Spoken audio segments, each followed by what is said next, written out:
નમસ્કાર મિત્રો, ડીઆર ન્યૂઝમાં આપનું સ્વાગત છે. હું દિનેશસિંહ રાઠોડ. આજે આપણે જોઈશું વિશ્વવિદ્યાલયો વિદ્યાર્થીઓના ચારિત્ર્ય ઘડતર અને મનુષ્ય નિર્માણના કેન્દ્રો છે.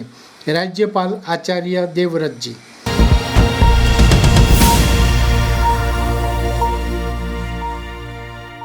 ભારતના ઋષિ મનીષીઓના જ્ઞાન વારસાને આજે દેશના વિવિધ વિશ્વવિદ્યાલયો આગળ ધપાવી રહ્યા છે. આ વિશ્વવિદ્યાલયો વિદ્યાર્થીઓના ચારિત્ર્ય ઘડતર અને મનુષ્ય નિર્માણના કેન્દ્રો છે.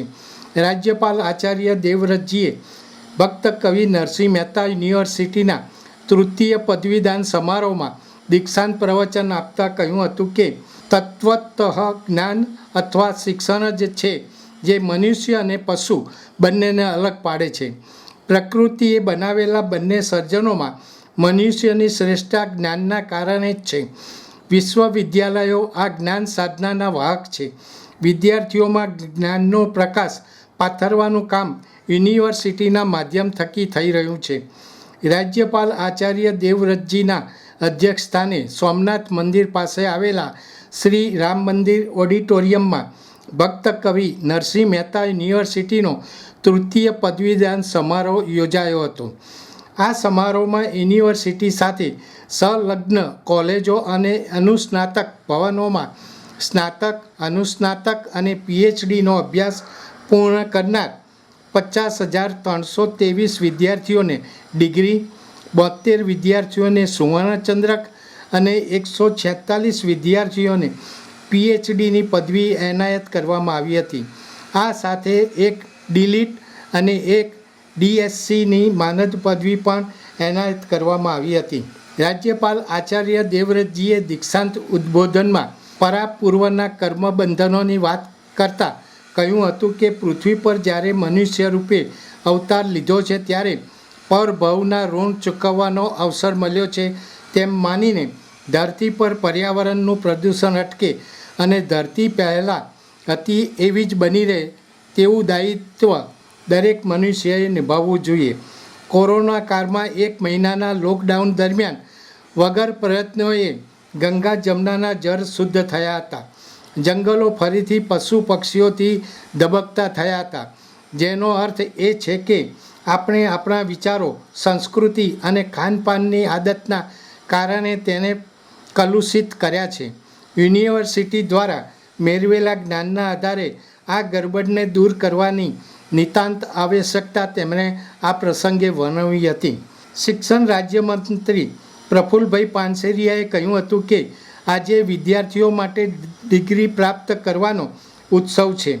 તેમણે અહીંયા મેળવેલું જ્ઞાન સમાજ શ્રેયાર્થે વાપરે તે માટે ઉપસ્થિત વિદ્યાર્થીઓને અનુરોધ કર્યો હતો. સોમનાથ ટ્રસ્ટના ટ્રસ્ટી પી.કે. લેરીએ વિદ્યાર્થીઓને સંદેશો આપતા જણાવ્યું હતું કે હંમેશા ઊંચા વિચાર રાખશો અને પ્રયત્ન કરશો તો ધાર્યું લક્ષ્ય મેળવી શકશો.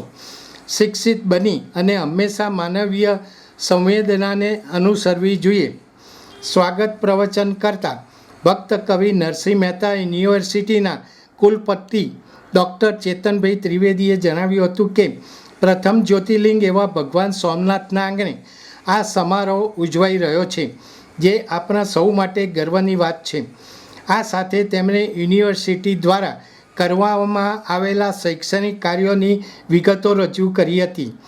ગીર સોમનાથ જિલ્લાના 2 મહાનુભાવો તલારા તાલુકાના ઉમરેઠી ગામના વતની અને પ્રસિદ્ધ કથાકાર મહાદેવ પ્રસાદ મહેતાને સંસ્કૃત અને સંસ્કૃતિના પ્રચાર પ્રસાર માટે ડીલિટ તેમજ ઉનાના પાંચાભાઈ દમણિયાને આયુર્વેદ ક્ષેત્રે ઉત્કૃષ્ટ પ્રદાન માટે ડીએસસીની પદવી પ્રથમવાર એનાયત કરવામાં આવી રહી છે તેનો આનંદ વ્યક્ત કર્યો હતો.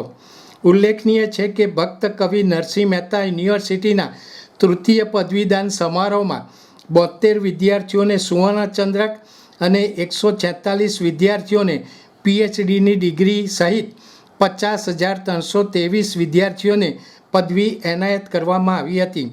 જેમાં આર્ટ્સ વિભાગના 19,009, કોમર્સ અને મેનેજમેન્ટ વિભાગના 15,645, એજ્યુકેશન વિભાગના 4,567 લો વિભાગના 1311, રૂરલ સ્ટડીઝ વિભાગમાં 1404, સાયન્સ વિભાગમાં 7343, મેડિસિન વિભાગમાં 869 અને એક્સટર્નલ 10 અને પીએચડીના 146 વિદ્યાર્થી મળીને કુલ 50,323 પદવી ધારકોને પદવી એનાયત કરવામાં આવી હતી. ભક્ત કવિ નરસિંહ મહેતા યુનિવર્સિટીના કુલ સચિવ ડૉક્ટર DS સુખડિયાએ આભાર વિધિ કરી હતી. દર્શક મિત્રો, આવા વધુ સમાચારો માટે જોતા રહો DR ન્યૂઝ. નમસ્કાર.